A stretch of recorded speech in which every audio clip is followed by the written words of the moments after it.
Live from the National News Studio, Sri Lanka.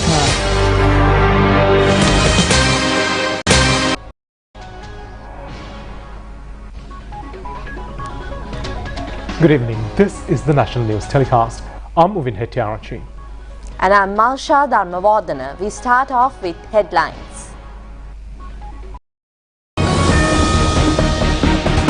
The need to strengthen India-Sri Lanka trade ties to benefit both nations has been stressed. 12 store facilities have been set up in 9 districts to purchase paddy harvest. The President requests the regional state officials to spend development funds properly to give more benefits to the public and the country. Issuing train tickets has been digitalized. New parliamentarians forum formed to prepare laws for environmental conservation. Russian presidential elections begin.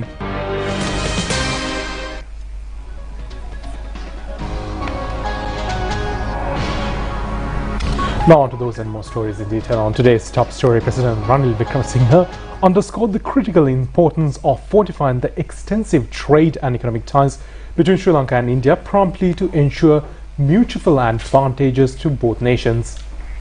He expressed these views during his presence at a special commemorative ceremony organized by the Sri Lanka Indian Society in Colombo yesterday. This event was arranged to mark the 76th Independence Day of Sri Lanka and the 75th Republic Day of India, signifying the historical and diplomatic significance of the occasion. President Ranil Wickremesinghe and Professor Maitri Wickremesinghe were the chief guests at the event.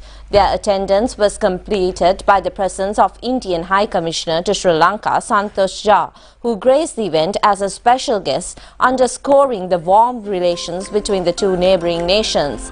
This gathering of notable personalities served as a symbolic representation for the shared values and concerted endeavours dedicated to enhancing the bond between Sri Lanka and India, reflecting a spirit of collaboration and mutual respect.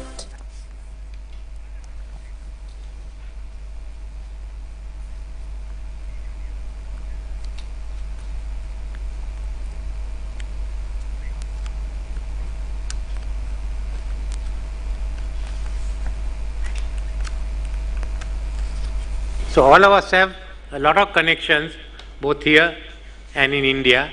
So that's the way that we have continued our friendships and strengthened it. So this is the common legacy.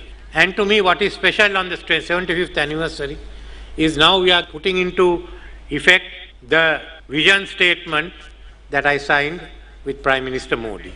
We have always dealt with our cultural affiliations, with our religious affiliations, fact that we are both democracies, fact that we have the British system of law, but what we have forgotten is that the trade and the economic relationship between Sri Lanka and India. So now it's a question of how do we go forward? How do we consolidate this?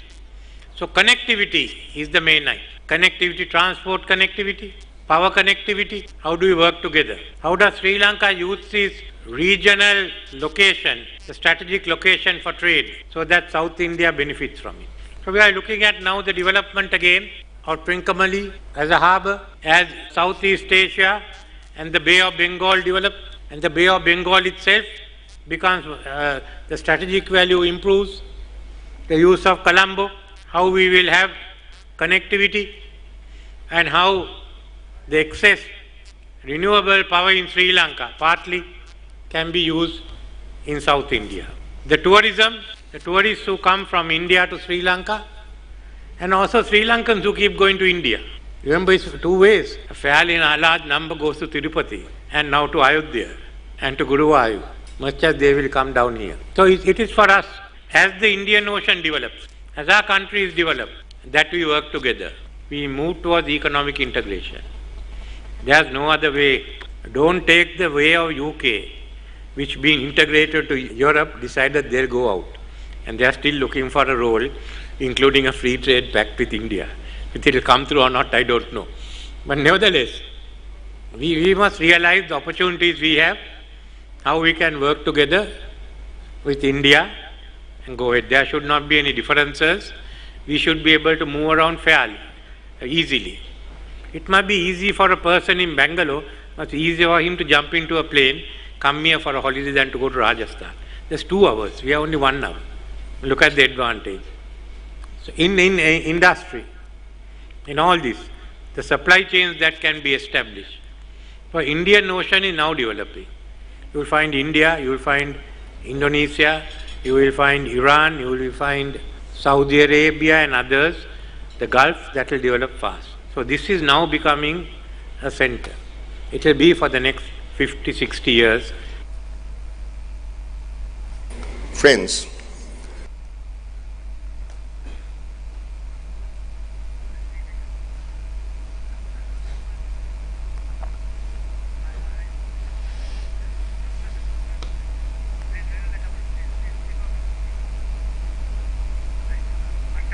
"12 paddy storehouses have been opened in 9 districts to purchase paddy harvest from farmers." The Minister of Agriculture and Plantation Industries says that 100 more stores have been prepared to store paddy harvest. In response to a request made by Minister Mahinda Amaravira, President Ranil Wickremesinghe provided 500 billion rupees to the Public Paddy Marketing Board to purchase paddy. Accordingly, 12 paddy stores in Hambantota, Monrangala, Ampara, Trincomalee, Batticaloa, Kurunegala, Vavuniya, Kilinochchi and Anuradhapura districts have been kept open from today to purchase paddy. The paddy stores houses in Kanchigala, Veeravilla, Dahingala, Yokhandaindiya, Aluthweva, Varagoda and others will also be kept open from today as well. The Paddy Marketing Board has a sum of 600 million rupees for this purpose.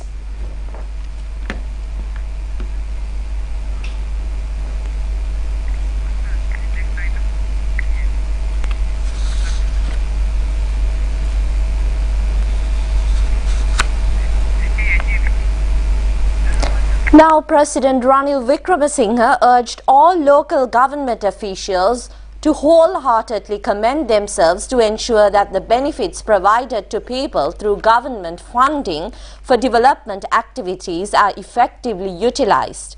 By responsibly managing these resources, officials can contribute significantly to bolster the national economy. President Ranil Wickremesinghe conveyed these directives during a discussion held this morning at the Foundation Institute, Colombo, with all district secretariats and divisional secretariats, focusing on the progress of government implementation development programs. During this meeting, which was organized under the theme "Precursor to the Strong Future 2024, extensive discussion were held regarding the development programs initiated by the government as well as the challenges encountered during the implementation. Under the Aswasuma program, benefits will be extended to 2 million families initially, with plans to increase this number to 2.4 million. An allocation of 183 billion rupees has been embarked for this initiative. Furthermore, 2 million families are set to receive free whole land deeds throughout Urumaya program with a budget allocation of 2 billion rupees. The decentralization budget program across all 25 districts is allocating 11,250 million rupees to ensure effective implementation. For the Kandurata Dakshaya program, spanning 11 districts, 93 divisional secretariat divisions, 4,401 Grama Niladhari division, a budget of 10 billion rupees have been allocated. In addition, 2,500 million rupees have been designated for the initial phase of the agricultural modernization program, covering 26 divisional secretariats, with plans for the second phase. President Ranil Wickremesinghe said that aftermath of our nation's economic downturn, we are anticipating resurging the economic growth in the year 2024. He said that in the year 2019 witnessed the decentralization in economic growth following the tragic events of Easter Sunday bombings. Subsequently, COVID-19 pandemic further exacerbated the situation, resulting in precipitous decline in the economic growth by the year 2022. The President said that following this, we anticipated achieving a 2% economic growth in the year 2024. Despite this, it may take approximately 2 to 3 years to return the economic conditions for 2019.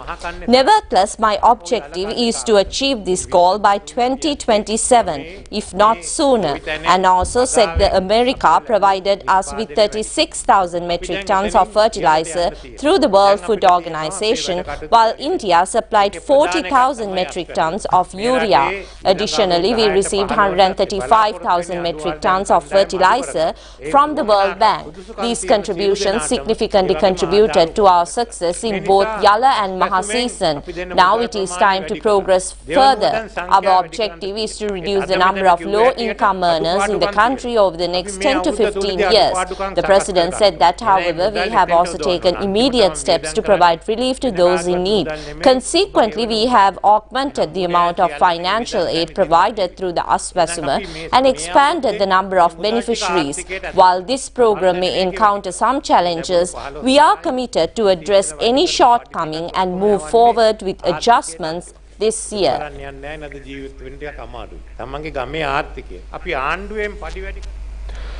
The Indian High Commissioner to Sri Lanka, Mr. Santosh Jha, also made comments during the special commemorations by the Sri Lanka-India Society in Colombo yesterday about the relationships between India and Sri Lanka.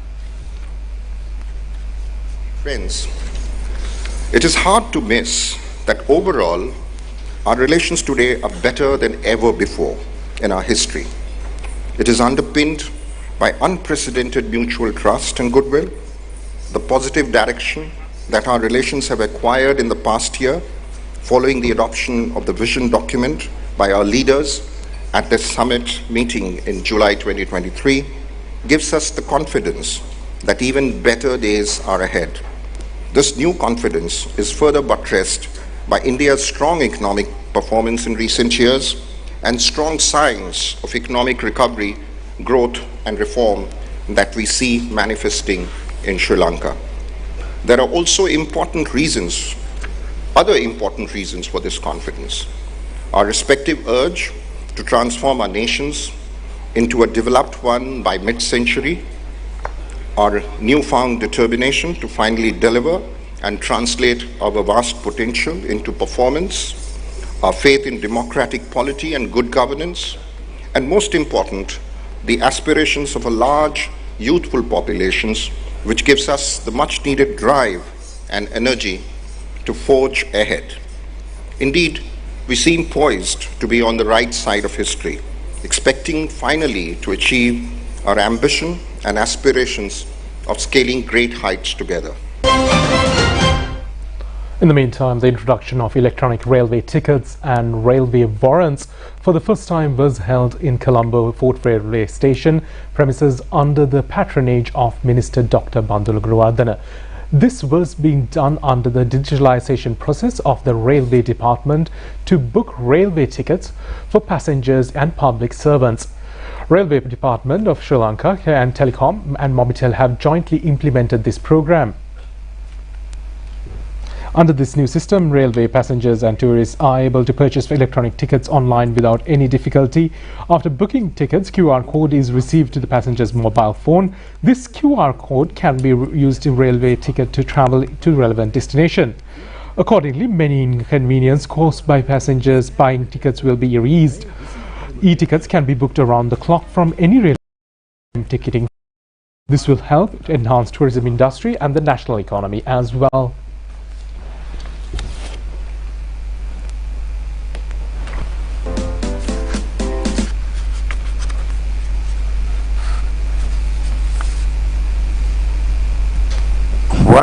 General Manager of Railway Department HMKW Bandara said that all officials who are entitled to warrants can book their warrant through the D-warrant system. Therefore, all should follow this system in order to ease congestion at railway stations. Chief Operating Officer of SLT Mobitel, Sudarshanam Giganage, said that all this will contribute a lot for the enhancement of the tourism industry. Under the Digicon 2030 National Digital Plan, this system has become a reality.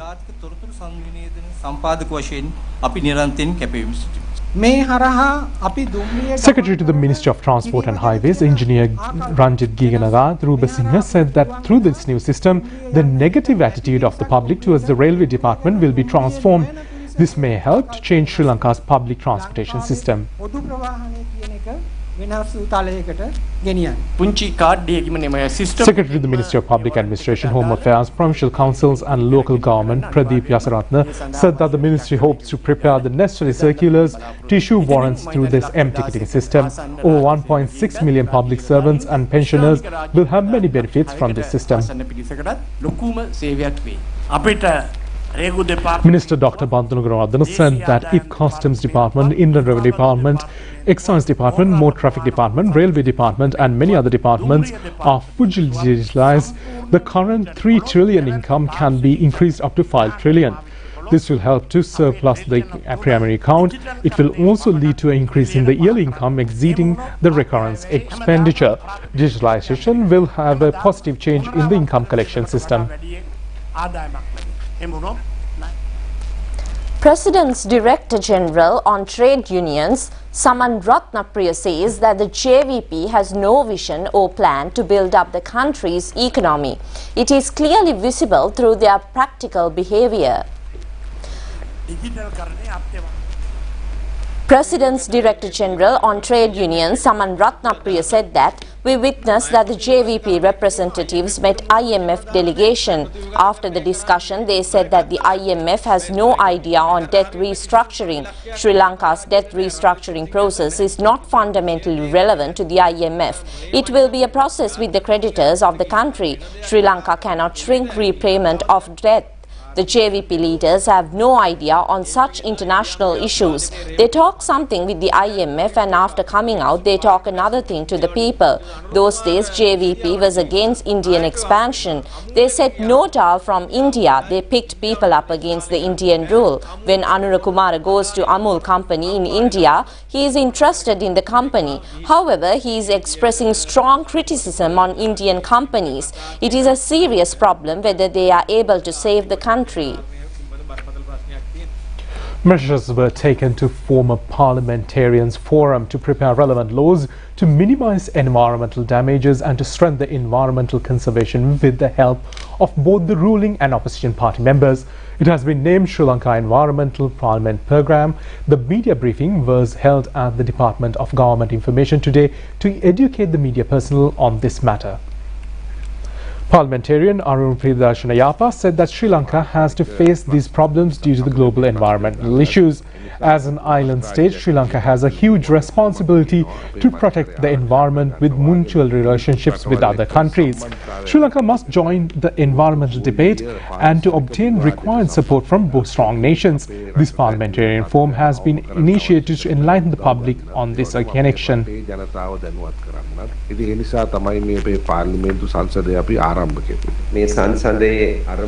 Parliamentarian Iran Vikramaratne said that this forum expects to educate parliamentarians, especially with regard to environment. It is the primary responsibility of the parliament to prepare appropriate laws for the purpose. Whatever the government or whoever is elected as the executive, all parliamentarians must unite against the environmental issue, disregarding their political differences.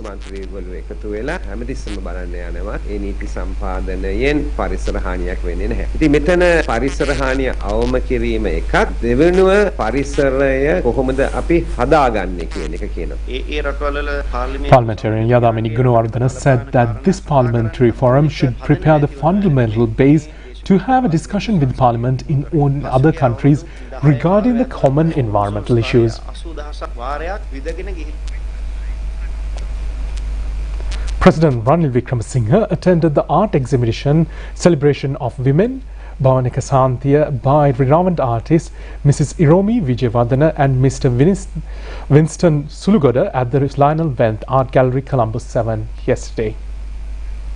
The art exhibition commemorating the 50th anniversary of Iromi Vijayawardana's artistic career was themed Celebration of Women.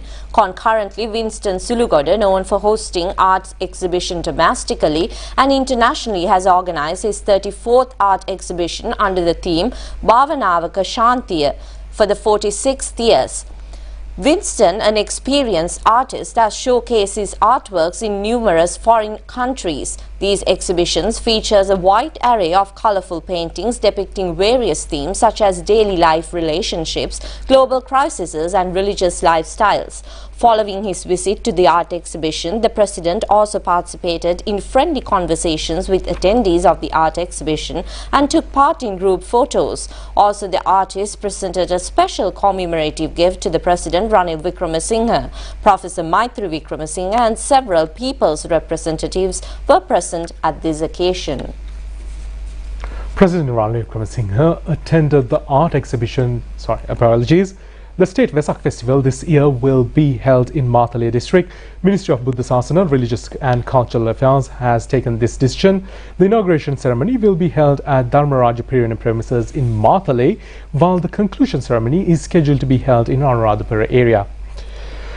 These decisions were taken at a meeting in Matale District Secretariat yesterday. Minister Vidura Vikramanathan Nayaka and State Defence Minister Pramita Bandara Tennakon presided the meeting. Accordingly, various religious and cultural programs are slated to be held from the 21st to the 27th of May. In line with the Statevak Festival, cultural, environmental conservation, primary health care, promoting ethics, spiritual development, social welfare and many other programs are organized. Under the program, 11 Buddhist temples in each divisional secretary areas in Matale district will be developed. In addition, Vesak carols, pandals and lanterns and blood donation programs are organized. On to some foreign news in brief. Former Minister Kehriya Rabukwalla has submitted a revision application requesting bail at the Colombo High Court. The petitioner has requested to release him on bail under any condition.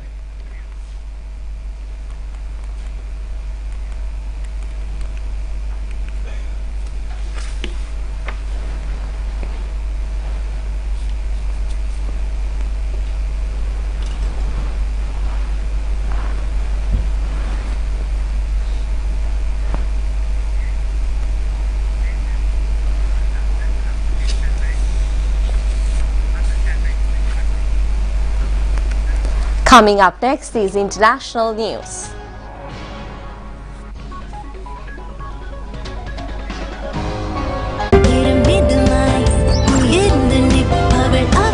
உலகிலேயும் அனைவரையும் வெற்றி கொள்ளச் செய்யும் பெருமிதமிக்க அவளுக்காகவே மக்கள் வங்கியின் வனிதா வாசனா சேமிப்பு கணக்கிடமிருந்து கவர்ச்சி மிகு வட்டி மற்றும் தெரிவு செய்யப்பட்ட வைப்புகளுக்கு விசேட பரிசுகள்.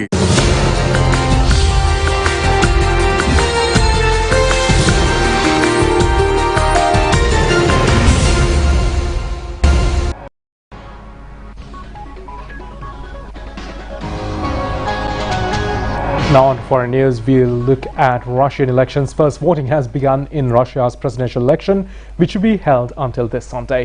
According to many analysts, Russian President Vladimir Putin is expected to win this election with a majority. Ballots will be cast over 3 days until the 17th of March. Altogether, there are 4 main candidates running for the presidential candidate. If any of the 4 candidates doesn't secure a majority of a runout, will be held in April. Notable candidates are Leonid Slutsky on the Nationalist Liberal Democracy Party and Nikolai Karichanov of the Communist Party. Despite their vastly different political streams, Russian President Vladimir Putin is expected to win this election with a majority.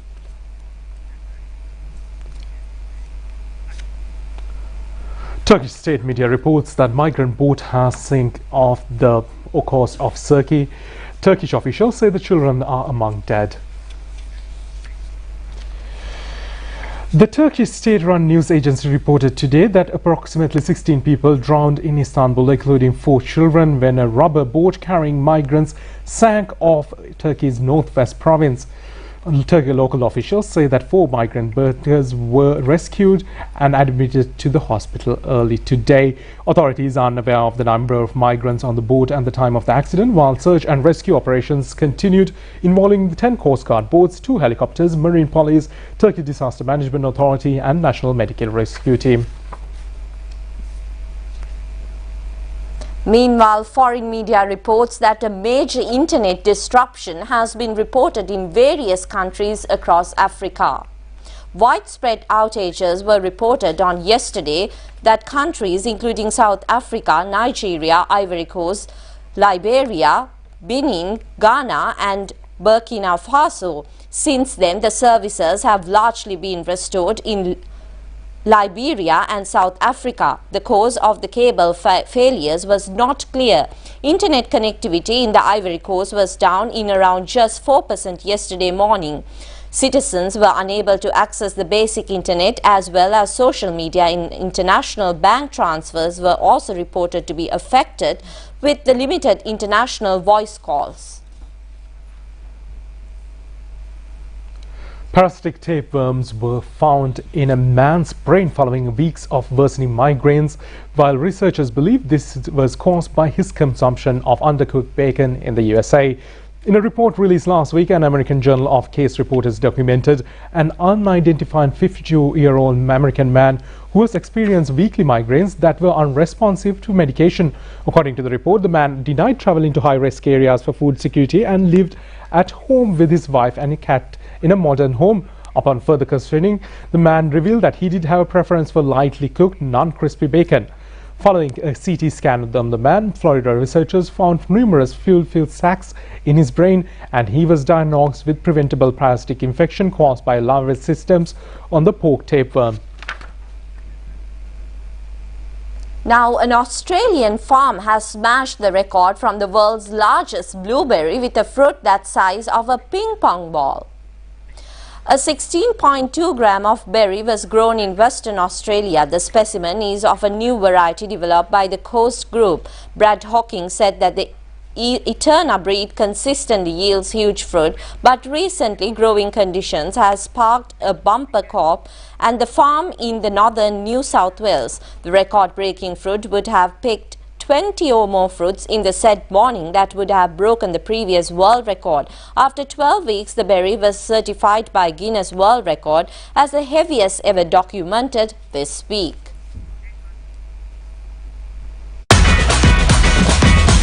Prima Kutumi, Fantamai.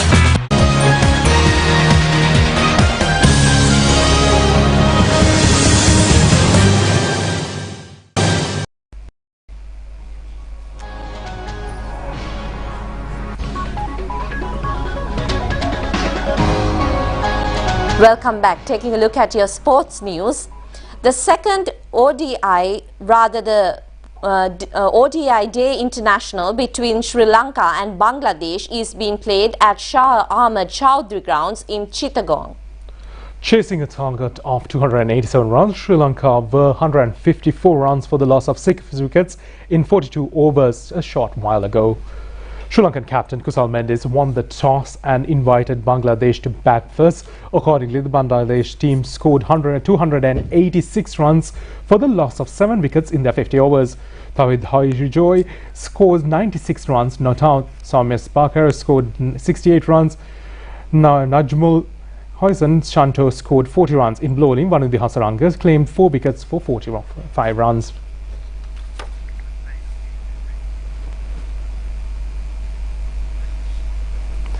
Now on to local cricketing news. The big match between Richmond and Mahinda College's Galle, known as the Battle of Lovers, commenced today at the Galle International Cricket Stadium for the 119th occasion. Captain of the Richmond College team is an all-rounder, Malsha Tharupati, who is also a member of the Under-19 national cricket team. Dinura Kalupahana leads the Mahinda College team. He is also a player of the Under-19 national cricket team. Richmond College team won the toss and elected to field first. Accordingly, Mahinda College team scored 169 runs in the first innings. At the end of the first day, Mahinda team was 66 runs for 3 wickets in the first innings.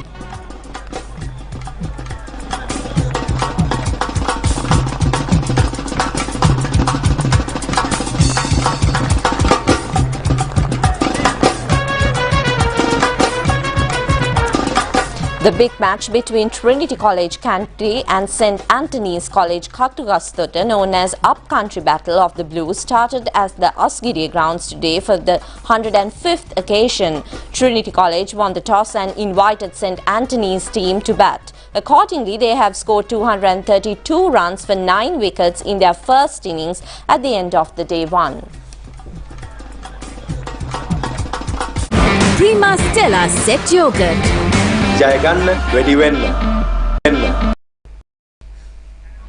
That's it from Night's English News telecast. Thank you for joining us. Good night. Good night.